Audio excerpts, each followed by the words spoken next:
Deuxième partie de cette édition spéciale avec deux invités qui nous ont rejoints sur ce plateau. Joël Sarlot, le président du comité départemental du tourisme, bonsoir. Bonsoir. Merci d'être là. Et puis à vos côtés, Franck Chadeau, bonjour. Vous êtes le président de la Fédération vendéenne de l'hôtellerie de plein air, autrement dit pour faire court les campings.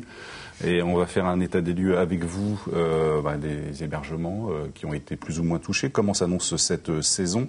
Quelle campagne éventuellement de communication est prévue? Nous dirait ça tout à l'heure Joël Sarlot. On va d'abord s'intéresser justement à un hôtel et à un propriétaire qui est forcément dans le désarroi ce soir. Le mot est faible. On en parlait hier soir, Edwige. Vous y étiez vous cet après-midi. L'hôtel du commerce est menacé de s'écrouler et le maire a pris une décision radicale. Effectivement. Alors souvenez-vous, tout d'abord, hier à 17h, l'hôtel était celui que les habitants de l'Aiguillon connaissaient depuis 22 ans, celui qui se situe à l'angle de la rue, face au rond-point, près du port, voilà, que l'on découvre. Mais l'avenir de l'hôtel s'est finalement joué en quelques heures. Pour comprendre pourquoi on en était arrivé à cette décision, il faut revenir quelques jours en arrière.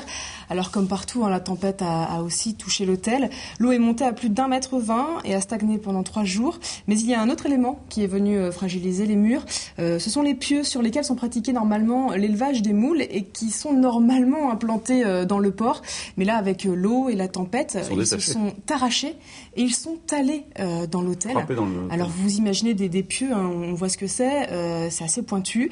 Vous imaginez une vingtaine de pieux à l'intérieur, à l'extérieur, qui continuellement, avec le mouvement de l'eau, frappaient les murs. Donc évidemment, les ont fragilisés. Alors ensuite, tout s'est accéléré. Les maçons étaient sur place hier, mardi, pour essayer de sauver le bâtiment. Mais au bout de quelques minutes, ils ont déjà entendu des craquements. Alors tout le monde est sorti très rapidement, évidemment, de l'hôtel. À 17h mardi, toujours ce même mardi, le maire a officialisé la destruction. Donc là, on va voir l'hôtel qui commence à se détruire. Les engins sont rapidement arrivés. Les premiers éléments ont été détruits. Le propriétaire était évidemment sur place pour la première destruction. Et ce mercredi, il était encore là depuis le matin et il tenait à être là pour voir malheureusement cette fin tragique de son hôtel, puisqu'il faut rappeler que le propriétaire avait racheté l'hôtel en juin dernier et qu'il espérait, avec sa femme, ouvrir en mai. Il est en plein travaux de rénovation. Ah, c'est ça, il était aux peintures. Enfin, on a du mal à l'apercevoir sur ces images, mais il était au niveau des peintures. Il ne restait plus que les peintures, puisqu'il souhaitait ouvrir en mai pour offrir donc des chambres d'hôtes. On va l'écouter. Ils ont pris la décision de raser entièrement le bâtiment. Nous, on devait ouvrir le 1er mai pour les chambres d'hôtes. C'était quasiment fini, on était sur la peinture. Et là, ils ont décidé de tout raser. Voilà. Et alors, quand on est propriétaire, comment on se sent? Là, je peux pas vous dire. Là, franchement, je peux pas vous dire. Et comment on voit le futur si on arrive à le voir? On le voit pas. Oui, là le futur est difficile. Alors on comprend bien, le propriétaire est perdu, on le voit bien. D'autant plus que dans un premier temps, son assureur, on en parlait tout à l'heure, on reviendra peut-être avec l'invité sur cette question-là, mais son assureur ne proposait que 14 000 €, alors que Michael Rousseau estimait les dégâts à 150 000 €. Sur ce point, du coup, le préfet s'est rendu sur place ce matin. L'assureur a estimé 14 000 € pour un hôtel comme ça. Voilà, alors que Michael Rousseau avait estimé en plus rapidement. Alors on peut imaginer que les dégâts allaient s'élever à bien plus haut. Le préfet était là donc ce matin. Le préfet était là donc ce matin. A essayé de le rassurer d'une part et lui a promis de l'aider. Voilà, on va l'écouter. Donc je viens de lui expliquer d'appeler immédiatement le secrétaire général de la préfecture de la Vendée, qui va lui-même, au vu précis de tout ce qui s'est passé depuis hier, des experts qui sont venus, de ce qu'ils ont proposé, faire un rapport que je signerai dès ce soir à l'inspecteur général des finances désigné par le président de la République. Quelles que soient donc les indemnisations, ce soir, mercredi, l'hôtel du commerce n'existe plus à l'Aiguillon. Je rappelle qu'il existait quand même depuis 22 ans. C'était un vrai pilier finalement dans le paysage touristique de l'Aiguillon. Reste donc au propriétaire son restaurant tout de même à l'Aiguillon-sur-Mer. Il avait un autre bâtiment. On tentera de le retrouver dans quelques mois pour comprendre comment il a pu rebondir après ce drame. Vous le connaissiez, Joël Sarlot? Tout à fait, oui. C'était un établissement connu et apprécié des Vendéens, des touristes. Et donc, c'est très douloureux, une situation comme celle-là. Voir son hôtel se faire démolir par précaution. C'est évident qu'on ne peut pas contester le bien fondé, mais néanmoins, on peut se mettre aussi à la place de cet homme qui rouvrait une structure. Oui, à 2 mois de l'ouverture. D'autant plus que finalement, il n'a pas eu le choix. On lui a dit, il a eu le choix. On lui a dit, soit on reste comme ça avec ces murs-là, mais vous risquez de faire des morts, ou on le détruit. Donc autant dire qu'il n'a pas eu le choix, et ça c'est terrible. Le maire a pris l'arrêté, c'était trop tard, de toute façon. Vous êtes allés, donc, et l'un et l'autre, d'abord des questions très générales sur votre présence là-bas. Franck Chadot, vous y êtes allé quand, sur place, à l'Aiguillon et la Faute? J'y suis allé mardi matin de la semaine dernière, donc 3 jours après la tempête, pour, remonter le moral des collègues et puis les aiguiller un petit peu dans leur démarche administrative. J'ai rencontré des exploitants forcément abattus. Donc une douzaine de campings sont concernés sur les 2 communes. Par la tempête, sur les 3 communes, entre l'Aiguillon et la Tranche-sur-Mer. Ouais. 5 sont réellement fortement touchés, entre 80 et 100% sinistrés. Donc autant dire que pour ces 5-là, il va falloir repartir sur une feuille blanche, puisque tout est perdu, et je ne sais pas ce qu'il en est des bâtiments. Puisque je vois ce qui s'est passé avec l'hôtel du commerce, on peut se poser des questions pour les bâtiments qui ont baigné quelques jours. Ça vous a fait quelle impression, vous, personnellement, quand vous êtes arrivé sur place? Parce que vous aviez vu les images auparavant. De désarroi. On partageait bien sûr l'état d'esprit des exploitants. Hein. Quand j'y suis allé, les campings étaient encore sous l'eau. Hein. Entre 30 cm, puisque j'avais des bottes où je pouvais aller, et puis 1,50 m sur certains secteurs. Donc la position des exploitants, c'était d'attendre que l'eau s'évacue et bien sûr attendre après le passage de l'expert. Parce que là, je pense qu'il faudra faire très attention au passage de l'expert et la bataille qui va s'annoncer avec les assurances. Vous le sentez? Oui, parce que là, on est sous le coup de l'émotion. Donc au jour d'aujourd'hui, tout va bien. Tout va bien se passer. Sauf que dans 2-3 mois, au moment des règlements, je pense que ce sera plus compliqué. Joël Sarlot, vous êtes rendu sur place, vous, dès le lundi, mardi? Non, dès le dimanche. Dès le dimanche. J'ai passé le plus gros de la journée de dimanche, journée d'horreur. Journée d'horreur, enfin moi je reste frappé par cette vision là du bateau des pompiers qui ramenait les corps, et on ne savait pas où ça allait s'arrêter. Hein. On pouvait imaginer des situations encore plus graves que celles qu'on a connues. Pour tout vous dire, je suis pratiquement pas retourné jusqu'à aujourd'hui. Je pense que lorsqu'on n'a rien de précis à y faire, il ne faut pas faire preuve de voyeurisme. Par contre, on a eu beaucoup de contacts chaque fois qu'on pouvait joindre les gens au téléphone, ce qui n'était pas toujours facile pour savoir un peu où nous en sommes, comme Franck Chadot auprès d'un certain nombre de responsables touristiques. On a eu bien entendu des remontées du terrain. On a essayé de voir, de faire un bilan de la situation au niveau du comité départemental du tourisme. On a mis en place une cellule de crise pour répondre aussi aux attentes très nombreuses des gens, y compris sur un plan juridique. On en reparlera peut-être dans un instant. Et puis, j'y suis retourné aujourd'hui. Aujourd'hui, j'y étais. Vous avez commencé une opération de nettoyage, on en parlait hier soir. Oui, on a pensé qu'on pouvait se rendre modestement utile au niveau des organisations touristiques du Sud-Vendée, pôle touristique, les offices de tourisme. On a sollicité les élus, les membres de conseil d'administration, mais aussi les personnels. On était une bonne équipe aujourd'hui. Vous avez pris les bottes et les... on était bottes, jeans, les balais brosses. On y est allé gaiement. On a nettoyé des hébergements, on est allé dans des campings où on a vu vraiment à quel point il fallait tout nettoyer, tout rincer à l'eau claire, parce qu'on en est là. Et je vais vous dire ce qui m'a beaucoup impressionné. Alors bien entendu, il y a, quand vous traversez les rues de ces communes, de l'Aiguillon et de la Faute, elles sont jonchées de détritus, de débris en toutes sortes. Il y a des montagnes de lave-linge, de lave-vaisselle, de téléviseurs. Il y a des services publics de partout, EDF, Télécom, etc. On voit que des entreprises, enseignes de nettoyage, etc. Mais ce qui m'a surtout frappé, c'est de voir la solidarité qui est toujours en place.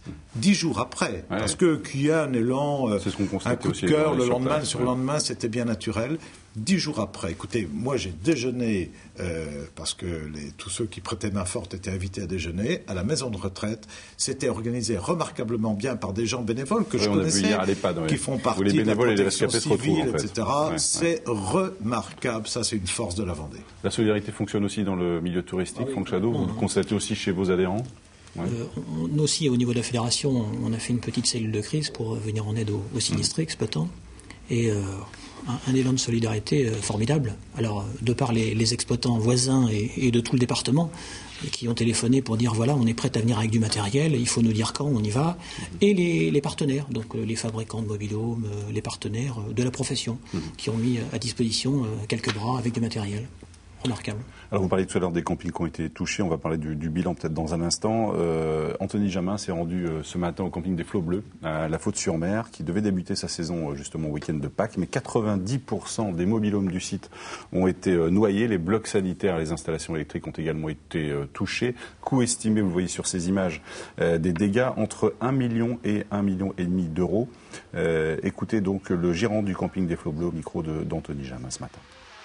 Le camping a bien souffert, il a été détruit on va dire à 90%. On a 90 mobil-homes sur le camping, on en a sauvé une dizaine au maximum. L'eau a stagné pendant 2 jours, donc les mobil-homes dans l'eau, le plancher a gonflé, donc ils sont complètement perdus. On va tout évacuer, on a déjà contacté donc des entreprises spécialisées qui vont les évacuer, qui vont les traiter. Il y en a environ pour 1 mois pour tout évacuer. Il faut savoir aussi qu'il y a le réseau qui a souffert, donc il va falloir refaire aussi le réseau eau électricité, tout à l'égout. On a plus d'1 million d'euros de travaux, même plus vers 1,5 million que vers 1 million d'euros de travaux. Donc c'est énorme, j'espère que les assurances vont suivre. On a la chance d'avoir un expert qui s'y connaît un peu dans l'hôtellerie de plein air. Pour nous épauler, on a pris aussi un expert d'assuré qui va essayer d'optimiser nos chances d'être indemnisés. Donc c'est très très important. On espère malgré tout tout réparer pour la saison prochaine et ouvrir au mois de juillet, au mois d'août. Bon, la tâche va être très très difficile vu l'ampleur des dégâts. Je pense qu'on va rouvrir essentiellement pour accueillir des touristes en emplacement caravane, mais pas en hébergement. Et quand on voit l'état des campings comme cela, on se dit heureusement que ça n'est pas arrivé pendant une période de vacances, un tel événement, que ce soit à Pâques par exemple. Franck Chadeau, sur les 12 campings touchés, vous estimez à combien ceux qui seront capables de reprendre la saison ? Je serais tenté de dire en tant que professionnel, j'espère que tous pourront ouvrir pour cet été. Ouais. Maintenant, je ne suis pas à la place des exploitants et c'est vrai que la tâche est grande. Je suis content de voir que M. Chaillot veut et va ouvrir son camping pour cet été parce que j'avais eu sa femme il y a 15 jours qui était assez abattue et qui était très pessimiste quant à l'ouverture du camping pour l'été 2010. Donc tant mieux. Ouais. Ce sera très dur, même pour juillet, mais je pense qu'avec beaucoup de motivation et de solidarité, comme on a pu le voir, c'est jouable et je pense qu'il faut y croire. Alors, Joël Sarlot, vous le disiez, mis en place une cellule. Vous avez aujourd'hui une vision assez précise de l'état des lieux, des hébergements touristiques, de ceux qui ont été touchés on a globalement un état des lieux. Les dégâts, il faut le dire, se concentrent dans le sud. De la tranche à la faute, on va dire. La tranche en gros, entre l'Aiguillon et la tranche. Si vous voulez, on a, en gros, si je peux caricaturer les choses, moins de 10% de la côte qui est touchée par ce phénomène et sans doute moins de 1% des hébergements touristiques qui sont concernés par cette tempête. Je vous rappelle qu'on a 820 000 lits touristiques et que 1%, c'est 8 200. Donc, vous voyez, je pense qu'on est sans doute en dessous. Donc, si vous voulez, si ce n'était le drame humain, cette tempête n'a pas fait des dégâts considérables. Alors, bien entendu, sur sur l'Aiguillon à la Faute, c'est extrêmement douloureux, mais sur le restant de la Vendée, les dégâts sont tout à fait mineurs, que c'est un bon coup de vent, comme on en a assez fréquemment. Le seul problème, c'est qu'il faudra que nos touristes prennent conscience que la Vendée est globalement en bon état, qu'ils peuvent venir parce que... On va y revenir si vous voulez bien dans un instant. Juste un mot sur les 8200 dont vous parliez. Est-ce que pour cela, hormis la solidarité qui se met en place, est-ce qu'il y a des aides que vous allez, qui vont être mises en place par l'État, par, je ne sais pas, le Conseil général, pour des aides d'urgence? Écoutez, déjà, il y a déjà les assurances. Bien sûr. Les assurances. Qui payent vite pour qu'on puisse ouvrir cet été. Des établissements. On a croisé ce matin plusieurs experts. Donc les experts sont vraiment sur le terrain, en train de... Je crois que ça a peut-être été un peu long à se mettre en place, mais aujourd'hui, ils sont vraiment sur le terrain. Il va falloir aussi faire la part des choses. Est-ce qu'on restaure tout? Est-ce qu'on répare tout? Est-ce que on fait, c'est pas la part du feu, mais la part de l'eau, en l'occurrence. Est-ce qu'on rase certains édifices? La question va se poser, et je pense qu'on aura sans doute la réponse dans le courant de la semaine prochaine. Donc voilà aujourd'hui où nous en sommes par rapport à ce problème. D'abord les assurances et ensuite la solidarité de l'État, des collectivités. Alors on a, comme vous le savez, voté des crédits dès le lundi. On a réuni le Conseil général en séance extraordinaire, voté des crédits pour aider les communes, pour aider les familles dans la détresse, pour aider les entreprises agricoles, conchylicoles, etc. Et pour, puisqu'on est en train de parler de tourisme, pour faire une campagne pour restaurer l'image de la Vendée. Et je crois que ça, c'est peut-être le meilleur service qu'on puisse rendre aux professionnels du tourisme, parce qu'aujourd'hui, ils sont en train de se débattre pour faire comprendre aux clients que la Vendée n'est pas complètement sinistrée. Mais il faut reconnaître que ça fait 10 jours qu'à travers tous les médias de France et de Navarre. On le verra dans un instant. On va marquer une pause justement et on verra justement un extrait des différents journaux télévisés et de la manière dont ils ont traité justement cet événement. On marque une pause, on y revient dans un instant. Puis nous verrons aussi notamment comment à la Tronche-sur-Mer on s'organise pour reprendre l'activité touristique le plus vite possible. Et puis Aïda nous racontera aussi l'histoire de ce couple de Sartois dans Port-Olona qui s'apprête à faire un tour du monde et qui ont vécu une nuit samedi à bord de leur bateau qui est leur seule habitation aujourd'hui. Une nuit assez difficile, c'est le moins qu'on puisse dire. À tout à l'heure.